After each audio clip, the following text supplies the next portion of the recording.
لیکن یونیورسلی ہم ساروں کے اوپر اپلائی ہوتا ہے جی. اس کی سرزنش کی جا رہی ہے کہ اللہ کے بنائے ہوئے قوانین کو چینج کرنے کی کوئی بھی کوشش نہ کرے. اب یہ عدل کا جو نظام ہے نا جی، جیسے اس کی ہم پچھلی پریزنٹیشن میں بات کر چکے ہیں کہ ہم ساروں کے اوپر یہ لازم ہے کہ ہم اس کو لاگو کرنے کے لیے، رائج کرنے کے لیے اپنا کنٹریبیوشن کریں. اے لوگو جو ایمان لائے ہو، اللہ کی خاطر راستی پر قائم رہنے والے اور انصاف کی گواہی دینے والے بنو. کسی گروہ کی دشمنی تم کو اتنا مشتعل نہ کر دے کہ انصاف سے پھر جاؤ. عدل کرو، یہ خدا ترسی سے زیادہ مناسبت رکھتا ہے. تو یہ عدل کرنا، عدل کے نظام کو سپورٹ کرنا، اس کی گواہی دینا، چاہے دشمنی بھی ہو تو بھی آپ نے گواہی دینی ہے، اس سے نہیں پھرنا. یہ دیکھ لیں بہت زیادہ سخت اس کے اوپر اسلام کے اندر جو ہے ہمیں تلقین کی گئی ہے. پھر اللہ نے کہا ہے جی کہ فیصلہ کرو تو پھر ٹھیک ٹھیک انصاف کے ساتھ کرو، اور اللہ انصاف کرنے والوں کو پسند کرتا ہے. تو یہ جناب ججوں کو خاص طور پہ جن کے ذمہ انصاف کا نظام کام کرنے کی جو ہے نا ذمہ داری ہے، ان کو کہا جا رہا ہے. لیکن اگر ہم نے بھی کسی چیز کے کوئی فیصلہ ہمارے ذمہ آتا ہے، کوئی ہم سے پوچھتا ہے، کوئی اوپینین دینی ہے، تو ہمارے پر بھی اپلائی ہو جائے گا. باقی جج جو ہیں وہ کیا کر رہے ہیں وہ آپ کے سامنے ہی ہے جی. اللہ تعالیٰ ہر ایک کو جو ہے وہ ہدایت دے جی. اب جناب جو اب ان قوانین کو فالو نہیں کرے گا، اس کے لیے اللہ نے یہاں پہ 3 زبردست قسم کی جو ہے نا جناب حدیں نافذ کر دی ہیں. سورت کی آیات نمبر 44، 45 اور 47 کے اندر اللہ نے کہہ دیا ہے کہ یہ جو لوگ ہیں نا، یہ انصاف کا نظام جو قائم نہیں کرتے اور اس کے مطابق فیصلے نہیں دیتے، وہ کافر ہیں، ظالم ہیں اور فاسق ہیں. ان کے اوپر اللہ نے 3 ڈگریاں جو ہے نا وہ لاگو کر دی ہیں، اور اس کے مطابق اللہ تعالیٰ پھر ان کو سزا دے گا زبردست قسم کی. یہ کسی بھی بے گناہ شخص کو جو قتل کرنا ہے نا جی، اس کی سزا کیا ہے؟ جس نے کسی انسان کو خون کے بدلے یا زمین میں فساد پھیلانے کے سوا کسی اور وجہ سے قتل کیا، اس نے گویا تمام انسانوں کو قتل کیا. اور جس نے کسی ایک کی جان بچائی، اس نے گویا تمام انسانوں کو زندگی بخش دی. تو یہ دیکھیں جی کسی کو قتل کرنا جو ہے وہ کتنا بڑا جرم ہے. اب جو ڈاکٹر حضرات ہیں جس بارے میں کیا خیال ہے جی؟ وہ جو جان بچانے کی کوئی کوشش تو کرتے ہیں، وسیلہ بنتے ہیں، کیا خیال ہے آپ کا؟ ماشاءاللہ جناب، وہ جیسے کہا گیا ہے کہ ایک انسان کی جان بچانا پوری انسانیت کی جان بچانا ہے. تو ماشاءاللہ اللہ تعالیٰ نے جو اپنے ڈفرینٹ کریکٹرسٹک ہیں، انہوں نے سے یہ کریکٹرسٹک جو شفا کی ہے وہ ماشاءاللہ ڈاکٹر حضرات کے ہینڈ میں رکھی ہوئی ہے. تو اس لیے ان کو مسیحا کا جو ہے لقب بھی دیا جاتا ہے. تو ڈیفینیٹلی ہیوج تھنگ. بالکل جی، تھینک یو ویری مچ جی، مجھے انکریج کرنے کا آپ کا شکریہ. اب مختلف سزائیں آ رہی ہیں جی، چونکہ آگے فسادی کی سزا بھی اللہ نے، چونکہ پیچھے بتایا گیا ہے اگر تو فساد پھیلانے کی وجہ سے قتل کیا نا تو اس پہ یہ والا رول اپلائی نہیں ہوتا، کیونکہ جو فسادی ہے نا جی اس کے لیے اللہ نے کہا ہے کہ زمین میں فساد پھیلانے کی صحیح کر رہے ہیں جو بھی لوگ ہیں، مگر اللہ فساد برپا کرنے والوں کو ہرگز پسند نہیں کرتا. اور پھر اس کے لیے سزا کیا ہے جی؟ جو لوگ اللہ اور اس کے رسول سے لڑتے ہیں اور زمین میں اس لیے تگ و دو کرتے پھرتے ہیں کہ فساد برپا کریں، ان کی سزا یہ ہے کہ قتل کیے جائیں یا سولی پر چڑھائے جائیں یا ان کے ہاتھ اور پاؤں مخالف سمتوں سے کاٹ ڈالے جائیں یا وہ جلا وطن کر دیے جائیں. اب یہ جو جتنے قوانین یہاں پہ بتائے جا رہے ہیں، اس میں یہ چیز ہم ساروں کو ذہن میں رکھنی چاہیے، ان کو لاگو کرنا کسی انڈیویجول کی، میری یا آپ کی رسپانسبلٹی نہیں ہے.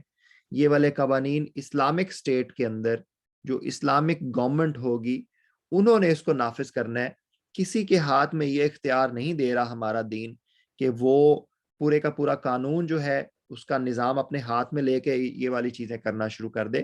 اس کی کسی بھی قسم کی قطعاً کوئی ہمارے دین میں، شریعت میں گنجائش نہیں ہے. چوری کی سزا جو ہے نا جی، اس کو چوری کی سزا کو سرقہ کہتے ہیں، جیسے زنا کی سزا کو رجم کہتے ہیں، چوری کی سزا کو سرقہ کہتے ہیں. اور چور خواہ عورت ہو یا مرد، دونوں کے ہاتھ کاٹ دو، یہ ان کی کمائی کا بدلہ ہے. اب اس میں کچھ ایکسکلوژنز بھی ہیں، یہ نہیں ہے کہ کسی بندے نے تھوڑے سا کوئی آپ سے بریڈ یا ڈبل روٹی کا پیس چوری کر لیا ہے، سموسہ آپ کی دکان سے چرا لیا تو آپ اس کا ہاتھ کاٹ دیں.